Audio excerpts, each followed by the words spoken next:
সৃজনশীল প্রশ্ন। হ্যাঁ। নিচের উদ্দীপকটি পড়ো এবং প্রশ্নগুলোর উত্তর দাও। রিমি একটি বিশ্ববিদ্যালয়ের ছাত্রী। তার সহপাঠী নাহিদ তার সাথে বন্ধুত্ব গড়ে তোলে। এক সময় নাহিদ কৌশলে রিমির কিছু ব্যক্তিগত ছবি সংগ্রহ করে। পরবর্তীতে রিমি সম্পর্কটি শেষ করতে চাইলে নাহিদ তাকে হুমকি দেয় যে সে ছবিগুলো সামাজিক মাধ্যমে ছড়িয়ে দেবে। শুধু তাই নয়, সে ছবিগুলো এডিট করে আরো অশ্লীলভাবে তৈরি করে এবং রিমির কাছে টাকা দাবি করে। রিমি ভীত হয়ে পুলিশের কাছে অভিযোগ দায়ের করে। প্রশ্ন আপ- পড়বো। প্রশ্নগুলো কি কি? প্রশ্ন প্রশ্ন। ক, নাহিদের নাহিদের কর্মকাণ্ডগুলো কোন ধরনের অপরাধ? খ, ব্ল্যাকমেলিং বলতে কি বোঝায়? গ, নারীদের হুমকি কেন দণ্ডনীয় অপরাধ ব্যাখ্যা করো। উদ্দীপকের আলোতে কোন ধারা অনুযায়ী অপরাধসমূহ বিশ্লেষণ করো। আচ্ছা, ধন্যবাদ সাকিয়াকে, অনেক সুন্দরভাবে আমাদের উপস্থাপন করেছেন। এখানে চারটা প্রশ্ন দেখতে পাচ্ছেন। প্রথম, এই পুরো গল্পটা থেকে আপনাদের পরীক্ষা হুবহু এভাবে আসবে। একটা অনেক সময় বলবে এটা অপরাধটা আমলযোগ্য কিনা, আমলযোগ্য হলে এটা একটা কি ধরনের আমলযোগ্য, বা আমলযোগ্য হলে বর্ণনা দেন কোন ধারা মতে, এরকম ইত্যাদি ইত্যাদি। সর্বশেষ যে ধারাটা বলছে উদ্দীপকের আলোকে, অর্থাৎ এই যে প্রশ্নটা বলে পরীক্ষা হতে উদ্দীপক কথা নাও লাগতে লেখা থাকতে লিখতে পারে প্রশ্নের আলোকে কোন ধারা অনুযায়ী অপরাধ বিচার। প্রথম হচ্ছে এই পুরোটা পরে রিমি একজন বিশ্ববিদ্যালয়ের ছাত্রী। তার সহপাঠী নাহিদের সাথে তার একটা কি হয়, রিলেশন হয়। সেখানে এক সময় নাহিদ কৌশলে রিমির কাছে ব্যক্তিগত পার্সোনাল কিছু ছবি সংগ্রহ করে রাখে, ওটা সম্পর্ক হলে যা হয়। পরবর্তীতে রিমি সম্পর্ক শেষ করতে চাইলে নাহিদ তাকে হুমকি দেয় যে সে ছবিগুলো সামাজিক মাধ্যমে ছড়িয়ে দিবে। শুধু তাই নয়, ছবিগুলো এডিট করে বিভিন্ন ভাবে এআই বা বিভিন্ন এডিট করতে পারে, আরো অশ্লীল ভাবে তৈরি করে এবং রিমির কাছে কি করে টাকা দাবি করে। এটা একটা অপরাধ। রিমি ভীত হয়ে কি করে পুলিশের কাছে অভিযোগ করে। সর্বশেষে কি করে ভীত সন্ত্রস্ত যেটাই হোক, সে আইনের আশ্রয়ের জন্য পুলিশের কাছে থানায় এজাহার দেয় বা একটা অভিযোগ দায়ের করে। পুলিশ সেটা পরবর্তী ব্যবস্থা গ্রহণ করবে। এখন প্রশ্ন করছে, এখানে একটা জিনিস গ্যাপ আছে, সেটা হচ্ছে আপনাদের যেভাবে আসবে এখানে সরাসরি নাহিদের কর্মকাণ্ড কোন ধরনের অপরাধ, এটা হচ্ছে কোন ধরনের অপরাধ বলতেছে, আমি আনসারটাকে সবাই চাচ্ছি না, একটু বুঝেন ভালো করে। ব্ল্যাকমেইলিং বা ব্ল্যাকমেইলিং বলতে কি বোঝায়? এটা একটা অপরাধ দেখা যাচ্ছে, এটা একটা ডেফিনেশন চাইছে কোন ধারায় এই সংজ্ঞাটা রয়েছে।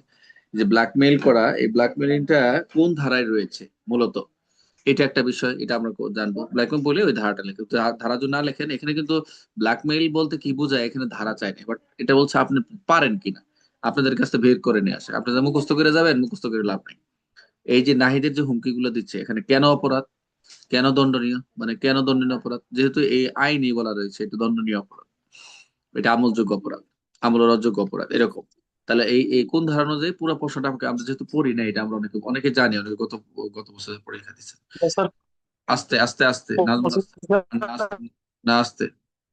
আমি যেটা বলতেছি সেটা শুনুন সবাই। এটা যদি আসে, আমাকে শোনা যাচ্ছে না, কাটা কাটা আসতেছে? আমাকে ক্লিয়ার শোনেন সবাই? বুঝতে পারছি স্যার। আচ্ছা, এটা ম্যাক্সিমাম হচ্ছে যে প্রশ্নটা আসে ম্যাক্সিমাম সবাই কি করবে, পর্নোগ্রাফি নিয়ন্ত্রণ আইনে চলে যাবে।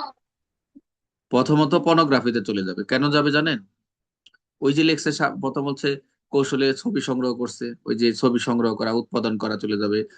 হুমকি টুমকি ওখানে সামাজিক ছেড়ে যেটা নয় আপনাদের আর্টের চিহ্নে যেটা বলা রয়েছে, এডিট করছে, এগুলা হচ্ছে এই আবার টাকা দাবি করছে ওখানেও বলা রয়েছে। তো প্রত্যেকটা কথা এখানে পুরো পর্নোগ্রাফিতেই চলে যায়। কিন্তু না, পর্নোগ্রাফির এখানে দেখেন যখন ব্ল্যাকমেইলিং করছে, ওখানে পর্নোগ্রাফি কিন্তু ব্ল্যাকমেইল শব্দটা নাই, একমাত্র সাইবার সুরক্ষা অধ্যাদেশেই কিন্তু ব্ল্যাকমেইল কথাটা রয়েছে। এই পুরো প্রশ্নটা যেটা বললাম, পুরো প্রশ্নটাই হচ্ছে একটা সেকশন থেকে প্রশ্ন করা হয়েছে, সেটা হচ্ছে এই সাইবার সুরক্ষা অধ্যাদেশ 2025-এর কত ধারা, সেটা হচ্ছে 25 ধারা। 25 দ্বারা স্যার। Very good. মূলত হচ্ছে এই 25 ধারা থেকে এই প্রশ্ন করছে। আপনারা যখন স্যার, আমরা স্যার এটা আর্টের ভিতরে স্যার যে ব্ল্যাক মিলিং আছে স্যার, তাহলে স্যার ওটাও আসবে স্যার? না না না, এখানে পর্নোগ্রাফি কোনো ফাংশনই নেই। পর্নোগ্রাফির প্রশ্নগুলো একটু বোঝা যায় যে কোনগুলো পর্নোগ্রাফি, এখানে পর্নোগ্রাফির দেওয়ার দরকার নেই, সাইবার সুরক্ষা দেশ থেকেই আনসারটা করতে হবে। আচ্ছা, আমরা যদি একটু নিচের দিকে যাই, যদি আমরা দেখি একটু পর্যালোচনা করি সবাই মনোযোগ দেন। প্রথম প্রশ্ন, আচ্ছা তাহলে আমরা প্রথমটা কি লিখবো, যে নাহিদের কর্মকাণ্ড কোন ধরনের অপরাধ, এটা হচ্ছে যে লিখতে পারবেন, এটা হচ্ছে এই সাইবার সুরক্ষা অধ্যাদেশ 25 ধারার অন্তর্ভুক্ত অপরাধ। এটা এইটুকু লিখলে হয়ে যাবে। আপনারা দেখেন, আমরা তারপর ব্ল্যাকমেল, এই যে আমরা নিচে উত্তর দিয়ে দিচ্ছি, এগুলো পিডিএফ দিয়ে দেবো, তো ক্লাস চেষ্টা করি আপনার পিডিএফ দেবো। এগুলো আর প্রশ্ন আকারে যখন আমি দিব, এই যে প্রশ্নগুলো সাইবারে আলাদা প্রশ্ন করতেছি জাস্ট একদিন আপনাদের পড়ার জন্য। আচ্ছা, নাহিদের কর্মকাণ্ড এখানে দেখা যাচ্ছে, যেটা হচ্ছে যৌন হয়রানি ও ব্ল্যাকমেইল সংক্রান্ত সাইবার অপরাধ, যা 25-এর অন্তর্ভুক্ত। জাস্ট এইটুকু লিখলেই চলবে। আর ব্ল্যাকমেইল বলতে কি বোঝায়, যেখানে হচ্ছে একের এক লাইনে লিখছে। আপনারা যখন 25 ধারা পড়বেন ওখানে এক্সপ্লেনেশনটা বেশি, তো ওখানে এত পড়া দরকার নেই। এখানে আমি যেটা লিখেছি এইটুকু মুখস্থ করলে ছিল, যে কোনো ব্যক্তির ব্যক্তিগত, এটা পার্সোনালের কোনো পার্সোনাল লাইফে কোনো ব্যক্তিগত গোপন তথ্য, ছবি প্রকাশ করা ভয় দেখিয়ে তাকে অর্থ সুবিধা, বুঝতে পারছেন? এই যে আমরা আমরা ওই যে পড়ছি না, আর্থিক সুবিধা আদায়, একটা কথা নারী শিশুতে পড়ছিলাম, মনে আছে কিনা আপনার? আর্থিক সুবিধা আদায়, এটা কি পণ বা কি জানি বলছিলাম, মুক্তিপণ এরকম মনে হয় একটা পড়ছিলাম। আর্থিক সুবিধা এই কথাটা দেখেন, মুক্তিপণ। অর্থ সুবিধা। যে কোনো ব্যক্তির ব্যক্তিগত বা গোপন তথ্য ছবি প্রকাশ করা ভয় দেখিয়ে, এই এই থ্রেট দেখিয়ে তাকে অর্থ সুবিধা বা কোনো কাজ করতে বাধ্য করা হচ্ছে, যে আমি যদি সমাজে ছেড়ে দেবো, তুমি যদি এটা না করো। এটা এইটুকু লিখলেই হবে ব্ল্যাকমেল। এখানে কিন্তু ধারা লেখে না, দেখেন আপনারাও ধারা লিখবেন না, পরীক্ষা হলে যে সব সময় ধারা লিখবেন, এটা জানতে চাচ্ছে। যদি জানা থাকে লিখবে, এটা তো 25 ধারা থেকে, আপনি লিখলেও মার্ক কাটবে না মূলত স্যার স্যার এই যে ব্ল্যাকমেইল স্যার যে ধারা দেন নাই স্যার, এটা কি ধারা দেয়া লাগবে না স্যার এটা? না না না না না, জাস্ট চাইছে সকাল, তুমি যদি ধারা দিলে মার্ক কাটবে না, কিন্তু এখানে তো বলে ধারা তো প্রযোজ্য না, ওরা তোমাকে প্রশ্ন সাইবার করতেছে। সুরক্ষা আইনে স্যার, 25 লিখবা, সাইবার সুরক্ষা আইনে 8 ধারাও স্যার এটা দেয়া আছে মনে হয় স্যার। 25, তোমরা আটে মাঠে যাই না, ব্ল্যাকমেইল। 25 লিখবা। ব্ল্যাকমেলটা যেটা অধিক যদি থাকে, এক্সটর্শন সেক্সটর্শন যাই থাকুক না, যে যে ধারা আছে লিখবা। বাট আর ধারা আমি দেইনি, আমি বলতেছি। তারপরটা বলছে যে এই যে তাদেরকে 3 নম্বর প্রশ্নটা কি ছিল, এটা একটি দণ্ডনীয় কিনা, ওই যে নাহিদের হুমকি কেন দণ্ডনীয়, মানে যে হুমকিটা ছিল এটা কি পেনাল্টি কেন। বলছে যে নাহিদের ইমেজ ব্যক্তি ছবি প্রকাশ হুমকি তাকে ভয় দেখিয়েছে এবং অর্থ আদায়ের চেষ্টা চলছে। এই আইন অনুযায়ী শুধু তথ্য প্রকাশই নয়, এটি শুধু তথ্যটা প্রকাশ করা নয়, প্রকাশ করার মতো হুমকিও একটা অপরাধ। যে যে প্রকাশ করে দিবে, ছড়িয়ে দিবে, এটা একটা হুমকি। কিন্তু হুমকিটা আমরা কি প্যানাল কোডের 506 আমরা পড়ছি না, ক্রিমিনাল ইন্টিমিডেশন, যেটা হচ্ছে ভয়ভীতি হুমকি। এটা কি, এটা দেহ, মন, সুনাম, রেপুটেশন সবগুলো কিন্তু আমরা যখন প্যানাল কোডে ওটা ক্লিয়ার হবো হুমকিটা। কিন্তু এই আইনের শুধু এটা প্রকাশটা একটা হুমকি। এই যে প্রকাশ করতেছে এটাও একটা থ্রেট, যে প্রকাশ করে সাইবারে ছেড়ে দিবে, এটা সাইবারে চলে যাচ্ছে। এটি একটি ব্যক্তির সম্মান, গোপনীয়তা, নিরাপত্তার জন্য হুমকি সৃষ্টি, এটা একটি দণ্ডনীয়। জাস্ট এটা একটা দণ্ডনীয়, এটা ব্যাখ্যা করতে, মানে আপনি কোনো কিছু গাইড থেকে মুখস্থ করে যাবেন সেটা কোনো হবে না।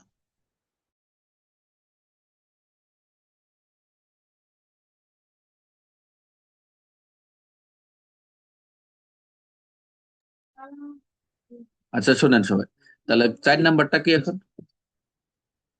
4 নাম্বারটা দেখুন, এবার 4 নাম্বারটা আমরা কি পড়ছিলাম? 4 নাম্বারটা হচ্ছে যে উদ্দীপকের আলোকে কোন ধারা, এটা তো আমরা যে 25 ধারা অনুযায়ী এটার বিশ্লেষণ চাইছে। বিশ্লেষণটা কি হবে? দেখো বিশ্লেষণ দেখো, উদ্দীপক 25 অনুযায়ী একাধিক অপরাধ সংগ্রহ, এখানে একাধিক অপরাধ সংঘটিত হয়েছে। কিরকম? ব্যক্তিগত ছবি সংগ্রহ করছে অপরাধমূলক উদ্দেশ্যে। এটা সংগ্রহ কেন করছে? অপরাধমূলক উদ্দেশ্যে, যে এটা যে কোনো সময় একটা ক্রাইম করবে, এটা উদ্দেশ্যে সংরক্ষণ রাখছে। ছবি এডিট করে অশ্লীল করছে, অশ্লীল কন্টেন্ট তৈরি করছে, ব্ল্যাকমেল করছে, অর্থ আদায়ের চেষ্টা করছে, ছবি প্রকাশ হুমকি দিচ্ছে, মানসিক ভয় সৃষ্টি, যে ছবি প্রকাশ হুমকি দিচ্ছে মানে এটা মানসিক ভাবে তাকে ত্রাস সৃষ্টি করছে, মানসিক। তারপর সেক্সটর্শন, এই যে অর্থনৈতিক শোষণ, যৌন অর্থনৈতিক, যেটা আমরা সেক্সটর্শন আমরা আলাদাভাবে সাইবারে আমরা আলাদা একটা সংজ্ঞা আছে, এটা মুখস্থ পরীক্ষার। এই আইনে এসব কাজের জন্য কঠোর শাস্তির বিধান রয়েছে, যা অতএব নাহিদের কর্মকাণ্ড ধারা 25 অনুযায়ী যে লিখবে সাইবার সুরক্ষা অধ্যাদেশ 25 অনুযায়ী সম্পূর্ণভাবে কি, এটা পেনাল্টি বা দণ্ডনীয়, যেটা আর কি। এই এই হলো 25 ধারার ব্যাখ্যা বিশ্লেষণ। আমরা যখন ওই যে প্যানেল যে পড়বো, যখন আপনাদেরকে স্টাডি করাবো, দেখাবো যে কিভাবে এগুলো হয়ে যাবে, আপনারা দেখে নেবেন মোটামুটি ওখানের এগুলা, ওই ব্যাখ্যাগুলা, ওগুলো আমি যখন আপনাদের পড়াবো হয়ে যাবে ইনশাল্লাহ। নাজমুল কই গেল আবার? তাহলে গল্পটা মনে রাখবেন, প্রত্যেকটা গল্প যদি মনে রাখতে পারেন, আমার স্যার একটা আছে স্যার। খেয়াল রাখবেন যে প্রত্যেকটা ধারার গল্প এবং ওই ওই ধারা থেকে কি প্রশ্ন আসতে পারে, এটা কিভাবে আসতে পারে, খালি ওই যে আমরা উদাহরণ তো দেখেছি, এটা একটা উদাহরণ তৈরি, কিন্তু এটার একটা গল্প তৈরি করবে নিজে নিজে করে, দেখবেন হচ্ছে। আর যেগুলা তৈরি করছে সেগুলো পড়লেই হবে, আর লাগবে না। দেখা যাচ্ছে গতবারও কম পড়ছিল, আগের বারও কম পড়ছিল, এবারও ইনশাল্লাহ আপনাদের কম পড়বে। তাহলে 25 ধারা আমরা কি দেখলাম, 25 ধারাতে আমরা কি বলা রয়েছে, আমরা যদি একটু ঘুরে আসি, যদি 25 ধারা চিন্তা করি আমরা সবাই সবাই একটু দেখেন। 25 ধারায় আমরা দেখতে পাচ্ছি যৌন হয়রানি, ব্ল্যাকমেইলিং, অশ্লীল বিষয়বস্তু প্রকাশ, জাস্ট এটা হলো হেডলাইন। 25 ধারাতে আমরা কি কি পাইলাম, যে যৌন হয়রানি, ব্ল্যাকমেইলিং বা অশ্লীল বিষয়বস্তু কি প্রকাশ। তাহলে এখানে অনেকগুলো রয়েছে, যে এখানে কোনো মাধ্যমে, যেটা ব্ল্যাকমেইল, যৌন হয়রানি, রিভেঞ্জ পর্ন, তারপর হচ্ছে sextortion, child sexual abuse, the material, এই যে এইসব বিষয়, এবং এই কোনো চিত্র, ভিডিও, অডিও ভিডিও, চিত্র, গ্রাফিক্স, এই যে আমরা যেরকম এই তো পর্নোগ্রাফিতে আমরা পড়ছিলাম যে পর্নোগ্রাফি অর্থ কি, এই যে এখানেও কোনো ধারণকৃত কোনো এডিটকৃত কৃত্রিম বুদ্ধিমত্তা এআই এর মাধ্যমে হতে পারে, এডিটকৃত কোনো প্রদর্শনযোগ্য হতে পারে, তথ্য প্রকাশ হতে পারে, এই সকল মিলে যদি কোনো ক্ষতিকর ভীতি প্রদর্শন করে সেখানে এ আইন অনুযায়ী অর্থাৎ এই 25 ধারা অনুযায়ী কি হবে অপরাধ হবে। এখানে সাজা টাজা যেগুলো আছে এগুলা মুখস্থ করা দরকার না। এখানে নিচের দিকে আপনারা যা দেখবেন ঠিক 25-এর নিচের দিকে একটা সংজ্ঞা আছে ব্ল্যাকমেইলিং অর্থ কি। দেখেন এখানে লিখছে যে অর্থ এমন একটি হুমকি বা ভীতি প্রদর্শন বোঝাবে যার মাধ্যমে একটি ব্যক্তি অন্য কোনো ব্যক্তি তার গোপনীয় তথ্য প্রকাশের ক্ষতি করিবার ভয় দেখায় বেআইনি সুবিধা সেবা চাইতে কার্যসময় বাধ্য করে। এইটাই হচ্ছে মূল এই 25 ধারা এই ব্ল্যাকমেইলের কথা বলা রয়েছে। খালি একটু একটু পড়ে চলে যাবেন না, আপনাদের প্রত্যেকটা ধারা মেইন বই আমি ব্যাখ্যা বিশ্লেষণ করে মোটামুটি তুলে ধরতে যাতে আপনারা মনে থাকে। তাহলে আমরা মোটামুটি যে এটার 25 ধারার মূল বিষয়টা কি মনে রাখবেন, যৌন হয়রানি মানে sexual harassment and blackmailing and অশ্লীল ইনডিসেন্ট কিছু যে বিষয়বস্তু রয়েছে, অশ্লীল কিছু বিষয়গুলো কি করা প্রকাশ করা। ঠিক আছে, ক্লিয়ার সবাই 25 ধারা?